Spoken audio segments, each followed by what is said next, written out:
Hi, my name is Chris Parkhurst. I'm a documentary filmmaker, and I'm also the host of the Documentary Life podcast, a show that spans 140 episodes, has been downloaded in over 135 countries, and I've been producing for about 5 years. I decided to put each and every episode up here onto YouTube to sort of expand the audience, and as we say in the show, maybe inspire and inform some more doc filmmakers, hopefully like yourself. In the episodes, you may find some older, maybe outdated URLs, in particular any of the documentary filmmaking courses that we do offer online. If you have any questions about the URLs, simply look in the show notes on this page, here on this YouTube page, and that'll be able to take you where you need to go to. Other than that, I hope you enjoy the show, and it's great to have another listener to the Documentary Life. Have a great day. Microphone check, 1, 2, 3. City, sibilance. Levels check, good, sounds good. 1, 2, 3, rolling and...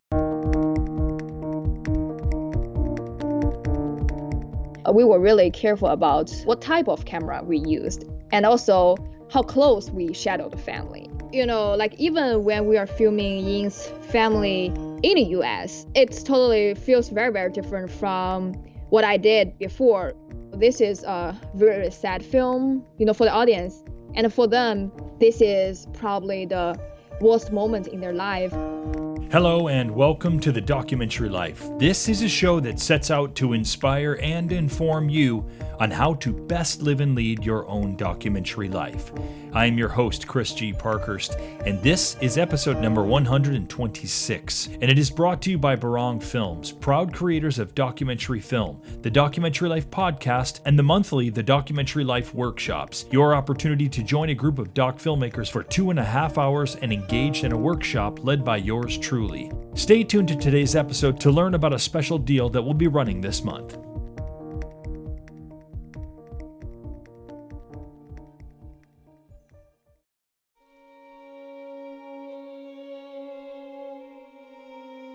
It feels like Steph and I have been dealing with the fear and loathing of the coronavirus for 2 months now, which was about 2 weeks before leaving Cambodia and coming to the good old US of A where, everything was, as according to our fearless leader, under control.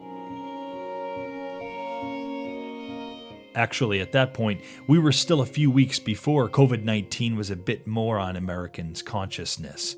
In fact, I remember all of us walking through the Seattle airport after spending many, many hours in the air leaving Cambodia. It was the 1st of February, and we were wearing our face masks, and everyone's looking at us like we're freaks, right? Which was fine. I don't think we expected anything less since the virus had barely hit the Western world at that point. Looking back, it seems almost comical how unprepared we all were then. The customs guy kind of smirking at me and my masked family. Little discussion in the media. Said fearless leader and government not even yet mentioning any virus, let alone referring to it as, just the flu.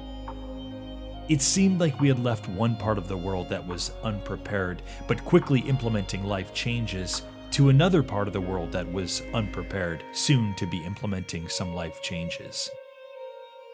And so here we find ourselves, eh? At the time of this recording, it is Monday, March 16th, 2020, 4 days before we release this episode. At this point, we all know how much can change in 4 days' time. But this episode is not meant to be another political rant about the coronavirus and or the American government's inability to respond very quickly. See what I did there? I kind of just got political there, I guess, editorializing. I gotta work on that. But seriously, I want to talk about what we doc filmmakers can be doing during these strange times. How we might, in fact, stay focused during these times. Especially since most, perhaps all by the time you hear this, will be staying indoors for quite some time. And practicing our #social distancing. So I've got some ideas on ways for doc filmmakers to stay focused during the coronavirus.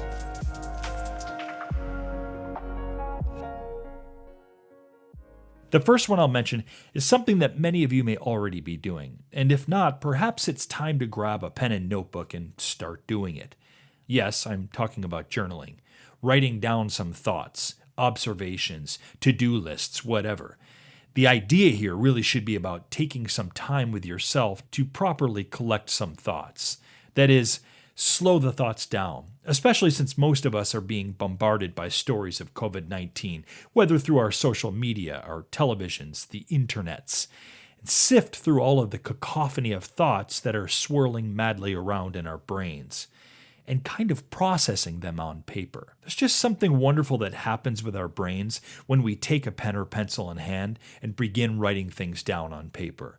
We're literally forced to, like I said, slow down our thoughts, and maybe even more importantly, get all of the shit out of your brain so that you can properly assess what is truly important and what isn't. And there's something relieving and liberating by getting all of these thoughts out and really kind of freeing up our minds for what we then decide is safe and positive enough to be allowed back into our brains. What thoughts actually serve us well. So grab a notebook and set aside time or multiple times in the day when you can do this kind of journaling. Another great way to stay focused as a doc filmmaker during these times is to do what you love to do. Make documentary film. Work on that project that's been collecting dust for the past few months while you've been taking care of the kids, or you've been freelancing, or you've been procrastinating, whatever. You really couldn't have a better opportunity for some time than now, right? You could also simply document what is happening in your world at the moment. Pick up your camera or your phone and simply start shooting what life is now like for you or your family or your friends. Although I want to be careful encouraging the friends bit since, we're all supposed to be practicing social distancing right now, and rightfully so. But the point here is to be creating, right? I mean, why wouldn't you be? Sure, doubtless there will be countless personal docs that will be coming out in a year's time from now, but whatever. The idea is more about staying focused, right? Remaining focused on the doc filmmaking, staying focused on our craft. Using your quote-unquote downtime, and I want to be sensitive to what I'm calling downtime here, since so many of us are now out of work and we've got families and we're trying to navigate maybe how to make next month's rent or mortgage. Please know that I am keenly aware of this. Maybe too keenly aware of this. But in a way, maybe even more reason to document our worlds right now.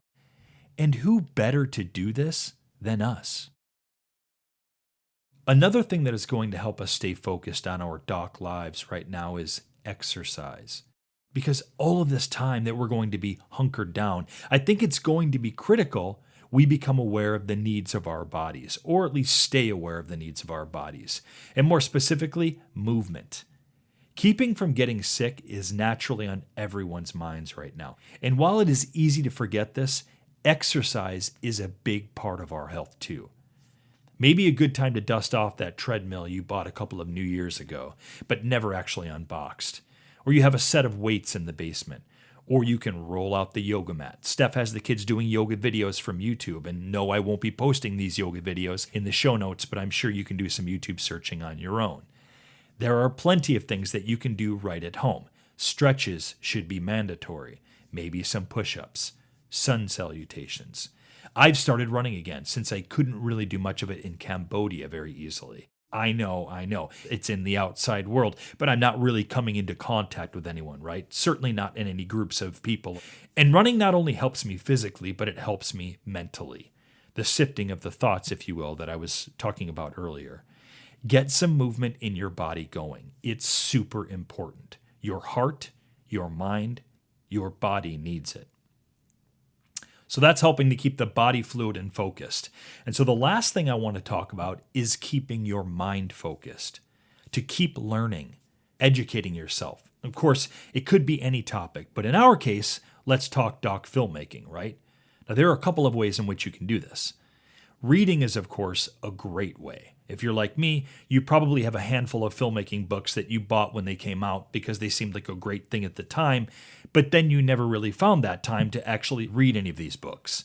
A couple that come to mind, directing the documentary by Michael Rabiger, who we had on the show a year or two ago. This book is always a quintessential doc filmmaking read, and it's one of those books that's so full of rich information about the craft that I bet no one here, myself included, has actually read the thing from cover to cover.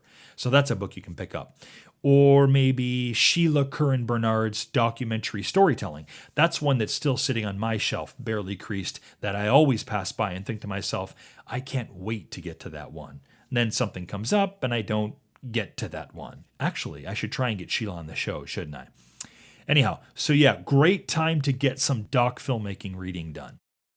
Another way to keep learning the craft is by taking a course or a workshop. Of course, not in person, not right now at least, but online. There are some great filmmaking courses out there online, like Patty Bird's Inside the Edit. That's a great course that we know that a lot of our listeners have loved. There are some masterclass series out there like the Ken Burns one or the Werner Herzog one. Heck, I'd be willing to bet that there are some online courses that you have signed up for in the past that you never got around to actually taking. Nudge, nudge, wink, wink. I know there are a few of you out there who are enrolled in The Documentary Academy who haven't gone entirely through the program. Now might be a great time for that. Online workshops are another great way to keep educating yourself during this time. You might even check to see if some of your local community colleges or film centers are doing any workshops online. Especially in the case of universities and colleges, most everything is being taught online right now. Some shameless promoting here, but we do have 2 workshops of our own that are online.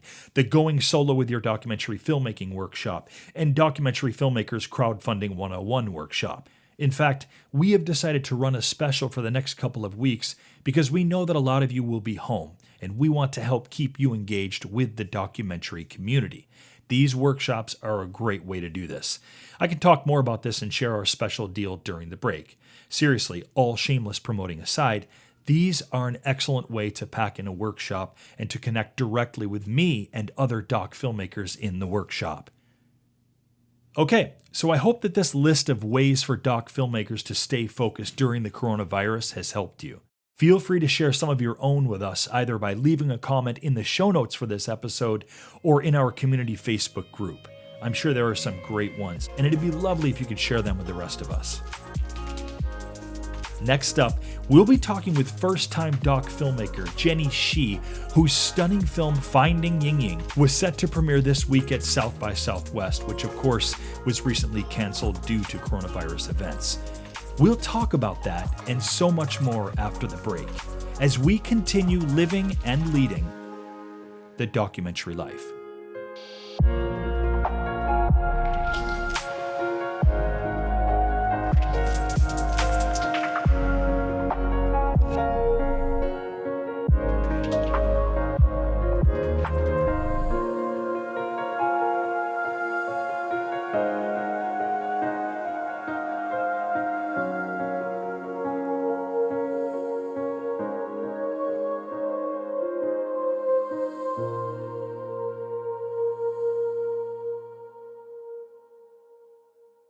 I want to give a quick thank you to the music licensing platform MusicVine, who have kindly supplied music for today's programming. They were also the sponsors of our previous episode. I mentioned for the whole of 2020, Doc Lifers can get 15% off any MusicVine subscription with the code DocLife15. Due to a mix-up, the promo code wasn't active when the episode was aired, but I can confirm it is now fully working. So if you need music for your film, head over to MusicVine and use DocLife15 to get an additional 15% off any of their music license subscriptions. Hi Chris, just wanted to say thanks again for the great workshop this afternoon. Your energy and attentiveness really made it a worthwhile investment and an all-round enjoyable experience. That was from Jack in Australia, who recently took one of our monthly workshops. This was from our Going Solo with Your Documentary Filmmaking workshop, where we delve into the world of making your documentary film with little to no crew. This workshop elevates your shooting, your interviewing, and your sound abilities, as well as helps you become more connected to a doc filmmaking community, so that you can feel less isolated and alone in your solo doc filmmaking venture. We also have the Documentary Filmmakers Crowdfunding 101 workshop, where I will help you not only to raise funding for your film, but also build build an audience for your current and future films. If you are at all considering raising some funding for your doc, this is a great one to take. Now, I know that many of you may be home during the month of April, and you may be looking for ways in which to stay focused on your documentary craft. So as I mentioned a few minutes ago, I want to be able to help you do this. So for the month of April, we are offering up our workshops for $50 instead of the regular price of $65. Honestly, I'd pay 3 times that amount for either of these workshops. Not only are you expanding your documentary education in a live interactive setting where you'll be meeting and engaging with other doc filmmakers, you'll also get the opportunity to have me directly answer your documentary questions. The Going Solo with Your Documentary Filmmaking workshop happens on Wednesday, April 8th. And then on the next Wednesday, it's followed by the Documentary Filmmakers Crowdfunding 101 workshop. Again, that's Wednesday, April 15th. To learn more about these workshops and to reserve your seat today, go to thedocumentarylife.com/workshops. These workshops are a tremendous way to transform your documentary filmmaking. And for the month of April, you can make that transformation for just $50. Get signed up today at thedocumentarylife.com/workshops and let your doc filmmaking transformation begin.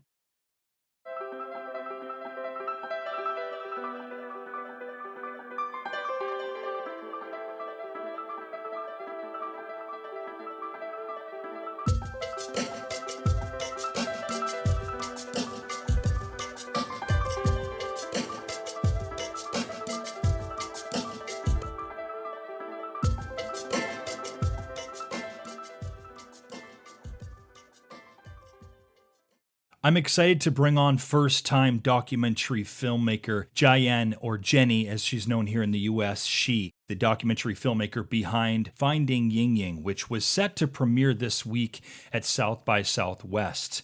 And I think a lot of us are aware of what has transpired over the last few weeks, causing a number of cancellations throughout certainly the film festival world and so much more.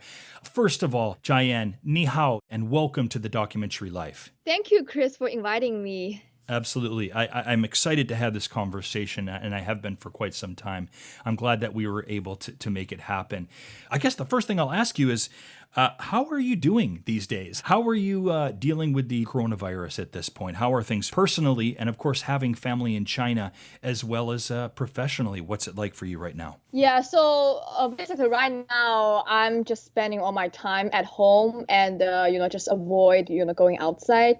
So like, the coronavirus outbreak, there was a big outbreak back in China. I think it was like last month. There were the numbers of the cases just surged. Yeah. And my parents, they both lived in Shanghai.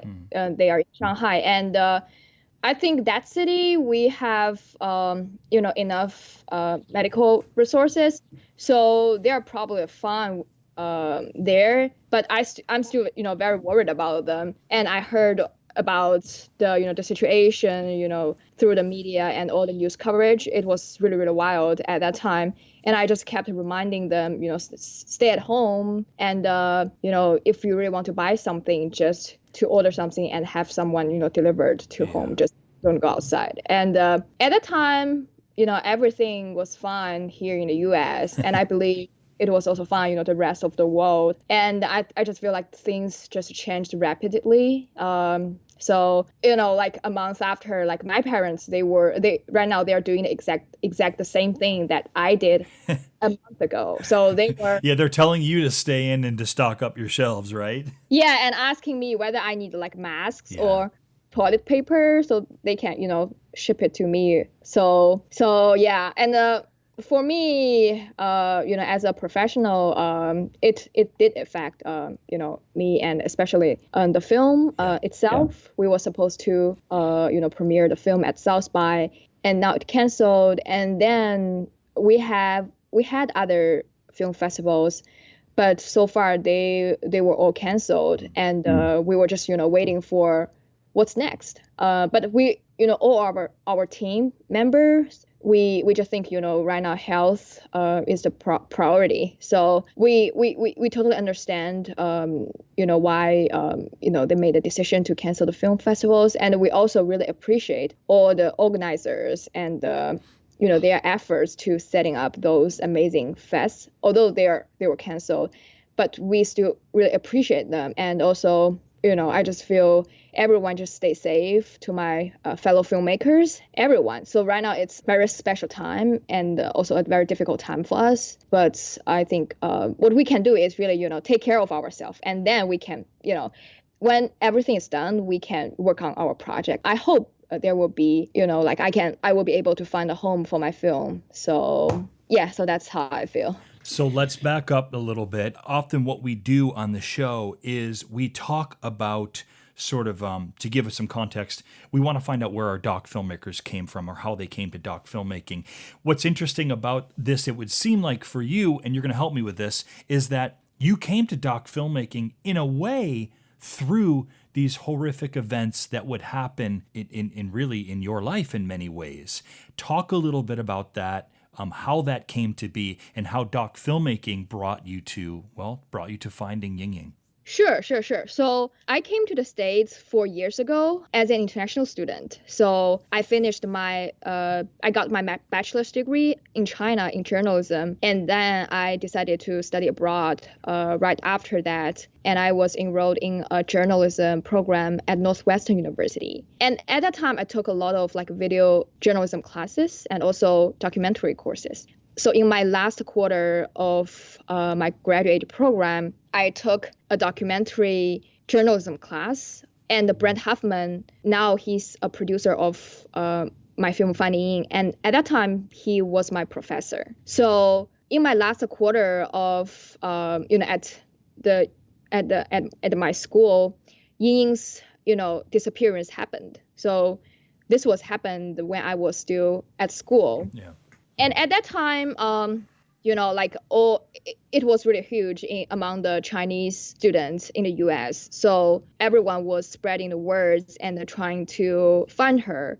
I also posted her information on my Facebook, and I put up flyers. And after the family arrived at Urbana-Champaign, there was a large group of Chinese student volunteer. They basically helping the family, on a daily basis and deliver food to them. And sometimes if they need a ride, there will be also local volunteers to help them.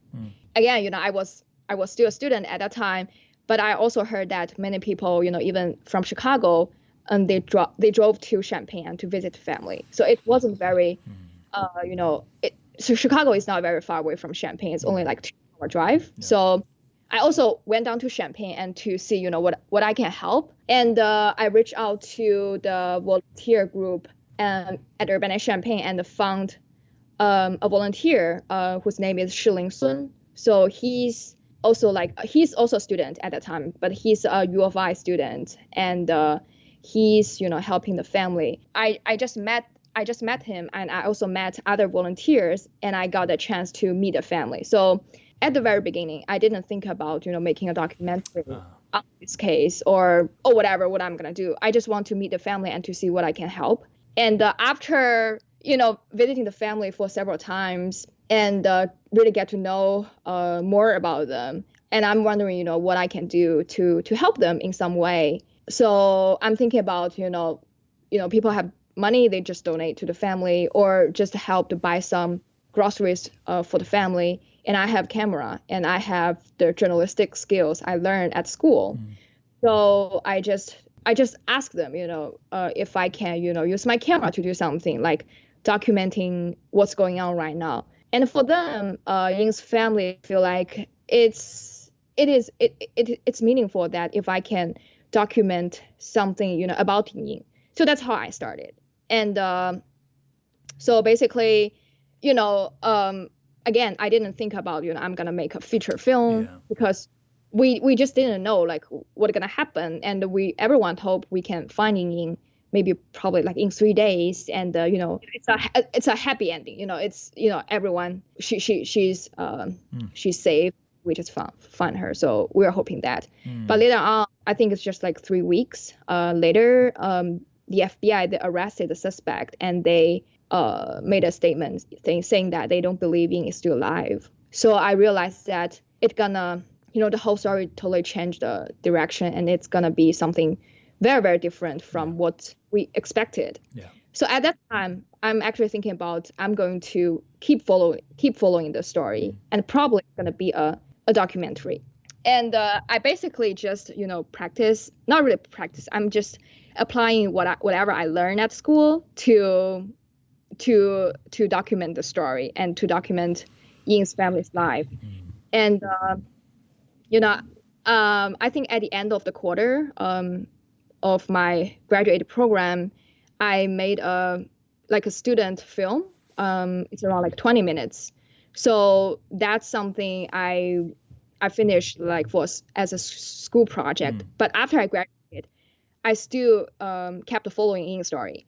And for me, like being a documentary filmmaker before Ying's story, it was, I never really thought about that. To be honest, I thought, okay, after I graduated, probably maybe I will start with being a reporter, no matter it was in China or in the U.S.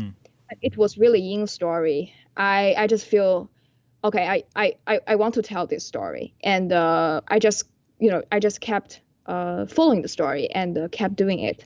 The more time I spent with Ying's family, the more I learned about Yingying, and the more I found out about the similarities between Ying and I. Yeah. And that's something really, touched me. And also that later became the biggest motivation. I wanted to, make a film for her and for her family. June the 1st, 2017. Speaking English, morning reading, 20 minutes. Jogging, 30 minutes, 6 to 6:30. Study, 40 minutes. Breakfast, 20 minutes. March on. This is part of the diary kept by Yingying during her first 6 weeks in the US. Her last communication that summer was a text message exchange with an apartment rental manager.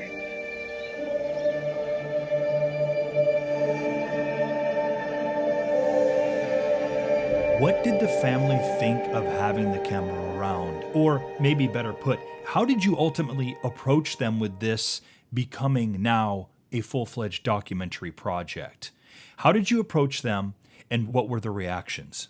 So at the very beginning, they thought I was documenting Ying's, the places Ying used to work and live, which was true because I went outside with them, to the cornfield where Ying set up all the gears, scientific gears, equipment with her colleagues, and also went to the apartment she lived at that time. And later on, at that time there were a lot of news coverage about the case, and also I think after the FBI they said we arrested the suspect, and that guy, the suspect at that time, he was a UFI student. So there are also many coverage about his details of his family, his history, things like that. And Ying's family, I think at the very beginning, they are very shy in front of the camera. And also they didn't really understand why I wanted to make the film. And they didn't see what's the potential of this footage I shot gonna have in future. But so at the very beginning, we really respect their feeling. And a lot of footage we got at that time was basically about public events, like press conference, like vigil and concert organized by the university. So there were a lot of reporters covering those public events already. So we were not really, interfering the family's life in the US. And to be honest, I would say 70% of the time we spent with the family was without camera. So we were not just being there with our camera and kept the camera rolling. So most of the time, especially the first 5 months when the family was still in the US, a lot of time we were just there. So we didn't even have the camera with us. Yeah. So sometimes they wanted to go to somewhere and they couldn't find anyone to help them, so they will reach out to us. And my friend at Urbana-Champaign, and also I just said he was a volunteer at UFI and in the search of Yingying. So he had a car. So basically, he drove the family to the places they wanted to go. So kind of, our role weren't just filmmakers. We were also volunteers. That's how we approach the family.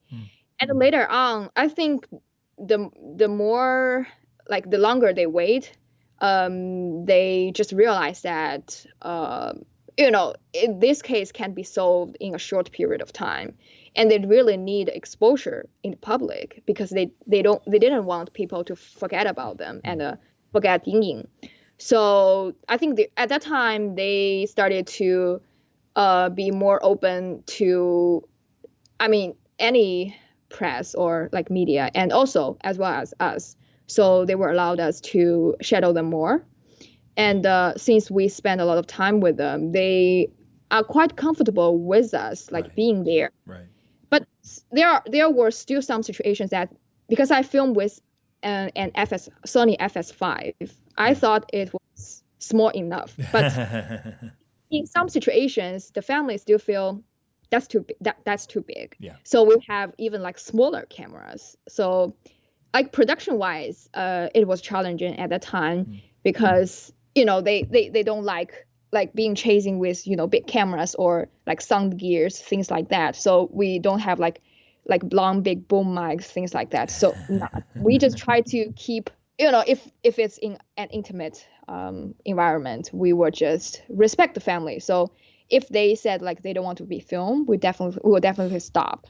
And if they didn't say that, we will just assess the situation by ourselves. So that's basically how their reaction was.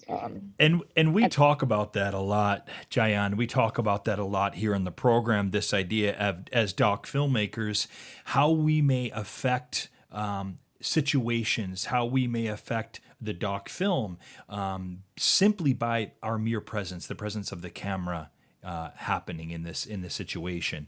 And we often talk about what are ways that we can minimize that sort of impact. As a doc filmmaker, it's important to be aware of the impact that you and a crew and the type of gear that you have, how that impacts our subjects and how that impacts our scenes. Along those lines, I'd love to hear you talk to us a bit about cultural differences filming a documentary like this. What were some of the cultural differences that you can share with us working in the US and then also filming, of course, in China? I think I can talk about this a little bit just based on the experience I have so far. Of course. So like Ying's story, I think it's a very unique story because there are a lot of like cultural elements in the film itself. Other than it's a film about a family searching for their beloved daughter and a talented young woman who's loved by her families and friends, and how much her life has touched everyone's life. There like cultural elements is really important, and it did affect how we like do the production. So like this film we shot like both in US and China, and the feeling when we were filming was quite different, I would say. So in the US, basically I don't know like whether it's it's common or normal and applied to other documentaries, but I feel like in the US, when we were filming with the family or filming at a public event, just to film people on the street and in the rally, they seemed they didn't really afraid of the camera, or they just very just ignored like our appearance. So I didn't really have any difficulties like filming here. But in China, especially when we were with the family in China in their small town, we were really careful about what type of camera we used, and also how close we shadow the family. Like even when we are filming Ying's family in the US, it totally feels very, very different from what I did before. I mean, for example, we talk about how comfortable the subjects will be, and there are people like telling me that if you follow the subjects as long long enough, they will ignore, they will basically won't really pay attention to you and the camera. Right. But it wasn't the case with Ying's family. So from the first day we filmed with Ying's family till the last shoot we had with them, I think at the end, late last year. Yeah. So we've been spending time with them over 2 years. They were very still aware of the camera and us. So for us, it was a big challenge to, build a trust, maintain the relationship, even though, we were really, really close and, without the camera, they really treated us as their own children. Yeah. And during the trial, we went to the place they stayed, and the mom and the father, they cooked for us. So we basically had like lunch or dinner with them almost every day, but that's without camera. Yeah. So I think for them, this is a very sad film, for the audience, and for them, it can be even, sadder and tougher for them to watch. This is probably the worst moment in their life, and probably there won't be any chance for them just to move on. So this is a very sad story. But overall, our strategy or our principle is basically we respect their feelings. So whenever they don't want us to film, we will just stop. And also we communicate with each other afterwards. Sometimes, Ying's family, they were so nice that they didn't want to say no to us. So I think that's a cultural difference. Maybe as Chinese, we don't really say no to others. Yeah. Sometimes they probably they wanted to stop us, but they just feel like, oh, maybe we shouldn't say that. But afterwards we will talk about, how do you feel about like today, things like that, and they will tell us, blah blah blah. At some point, I just feel like I'm not comfortable with that. So we will have conversations like that to just want to make sure we respect their feelings, and we're making a film, but I don't want to hurt them. So I think that's the bottom line. Yeah, and obviously that's a discussion that we have as doc filmmakers, and certainly on the show here all the time, which is that delicate nature and relationship that we have with our subjects, and it takes time to build that relationship up. And even more so when you add the cultural element that you're talking about. And I can only imagine spending 2 years with the subject, with subjects, and having them still, at times be hesitant or at least aware of the camera. It's a very, very delicate process. Now, have they seen the film?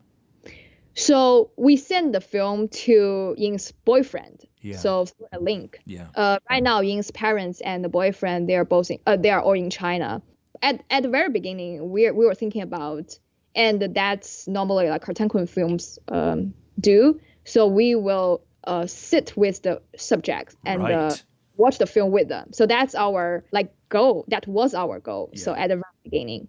But myself, because of like my visa status and other things, I wasn't able to make the trip happen. So we first sent a Vimeo link to Ying's boyfriend, who's a major part of the film. Right. So he watched it, and at the time I was also thinking maybe I can Skype in. So somehow I was present there, with him, but he said no to me, and I also wanted to respect his decision. So he watched it, and I can't imagine this, if I was there and he watching the film and what I would see. So I can imagine what's gonna happen. So I totally respect, what he did, what he said to me. So I sent a link to him, and we made a phone call afterwards. Okay. Yeah. So he said, definitely, this is very difficult for him to watch. Yeah. But he really appreciated what we did for the family and for Yingying,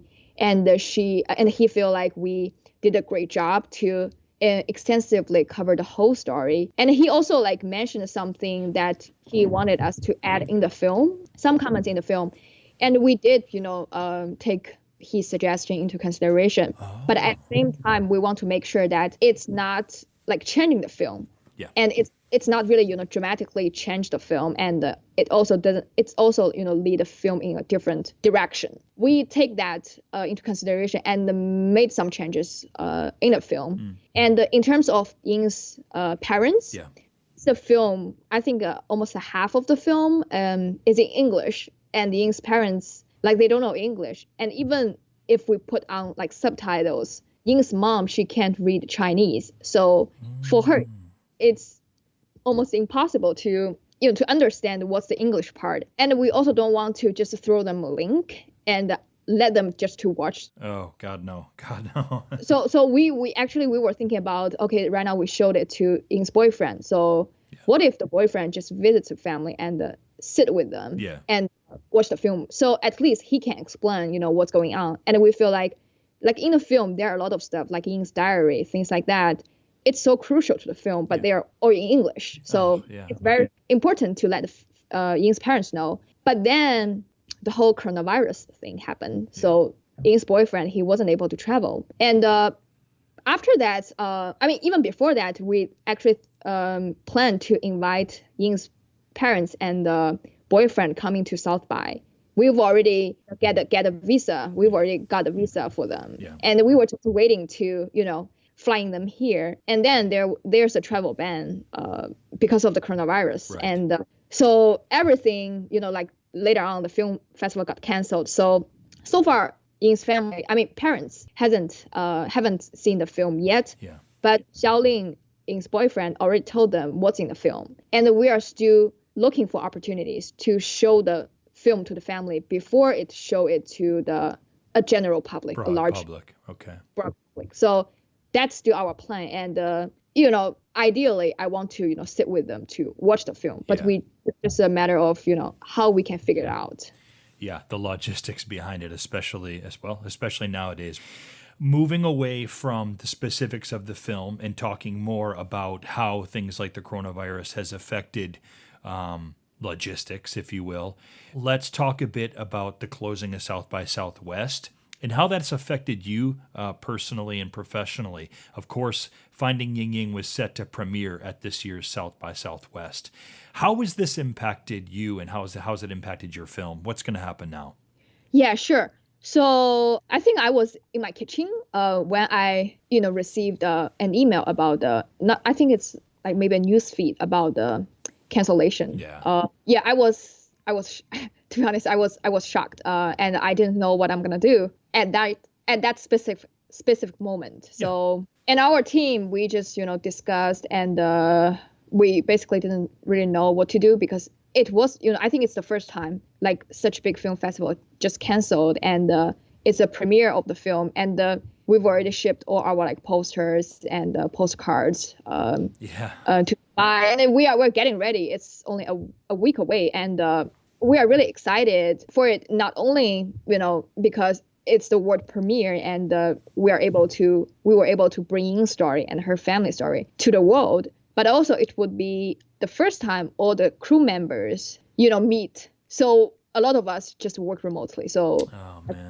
we never meet each other. So we thought that would be a great gathering and a celebration for the film and for Ying's life. But it just canceled.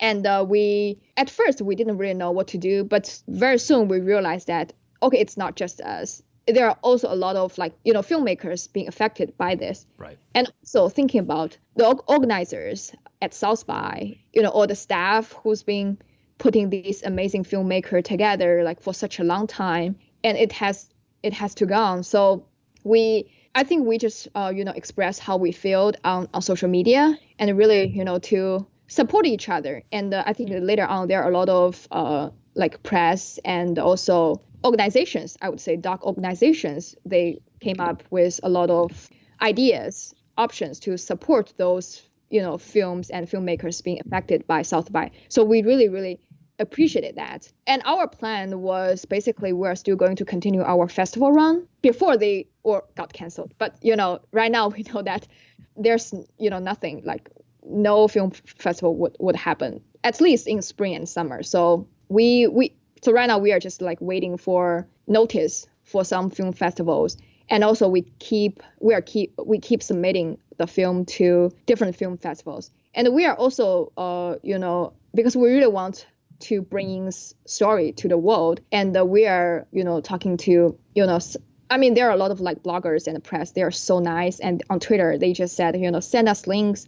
We will cover the film, cover the, the hard work you've done. So we also send out link to them because everyone is so supportive. And I think this is something that the whole industry we are facing now. Like South by is the first major film festival got canceled. Right.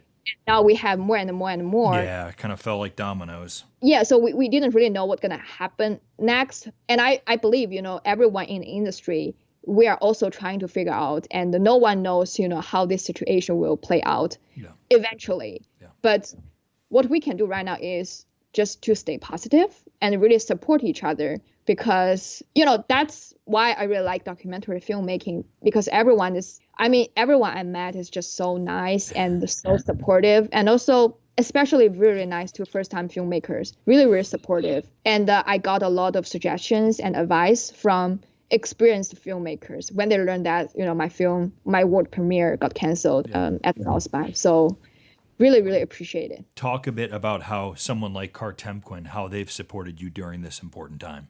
I started this project as a student film at school at Northwestern University when Brent Huffman, he was my professor.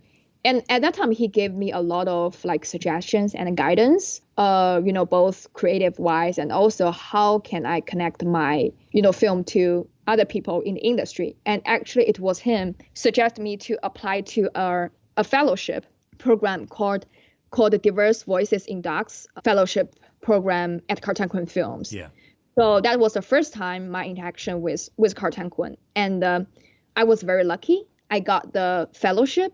The next year in 2018, I was basically a fellow at Kartemquin, and we had monthly workshops, and we had like a variety of different workshops from ethics, like grant writing and making budget, creating demos, to how to pitch your projects to founders and distributors. So, and I also had like mentors at that time. And Gordon Quinn, who's the artistic director at Kartemquin, he's also very supportive, especially to first-time filmmakers. And he gave me a lot of guidance on, creative-wise, and also especially on the ethical issues. Like in this film, I have a lot of, countless ethical questions.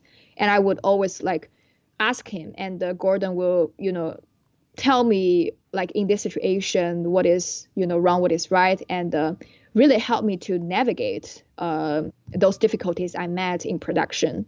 I think during the time I was in the fellowship at Kartemquin, there are also other opportunities connected to this program. So that's how I can bring finding, this film to other larger platforms. And also, during this time, I met one of the producers, Diane Kwan, at, I think it's a work in progress critique lab. So she came to the lab, and at that time I just screened the 20 minutes short student doc, and she's really touched and moved by Ying's story and her family story, and she's always very supportive to Asian voices, especially new Asian voices. So she decided to came on board, and she's also, helped me kind of like open a door to a wider like industry. And she really, ended up, she brought this project to Sundance like Summit. And also later on, she became a fellow at the Sundance Creative Producing Lab. So she was able to pitch funding at those events, and we were also able to be part of Tribeca TFI network. That's also through Kartemquin connection. Yeah. I'm just so appreciate that. I was a student when I started the film, right. And along the way making this film, I met so many people who really trust me and believe in this project, and they are willing to offer help along the way, even though they don't know, like, they believe in the film, but, it's also kind of like a take a risk, a new voice telling this story. So they really trust me and give me a lot of support. And I'm just so lucky. We've been having an amazing conversation with doc filmmaker Jiayan Shi. Jiayan is the filmmaker of Finding Yingying. Boy, Jiayan, this has been a tremendous conversation. I really can't thank you enough for coming on to the Documentary Life podcast. I can't wait for Finding Yingying to get out into the world, and I wish you the best luck moving forward, and I hope we remain in touch. Yes, it was so great chatting with you. Xie. Don't forget, if you like our show and you want to transform your documentary filmmaking this year, we'd love to have you join us in one of our workshops. Check out our current roster by going to thedocumentarylife.com/workshops. See you next time, Doc Lifer.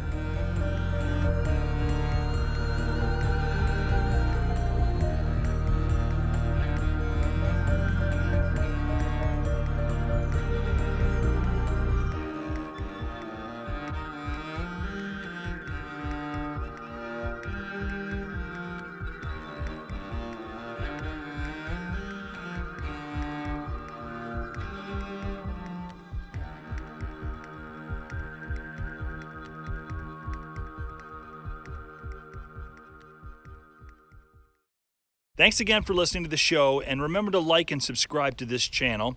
Also, remember, for any of the URLs that may or may not be outdated and you want to get the most up-to-date information, perhaps for the documentary filmmaking courses, for the blog, for other episodes, just go ahead and check in the show notes below on this YouTube page, and that'll give you the correct URLs to use. Thanks again. Have a great day.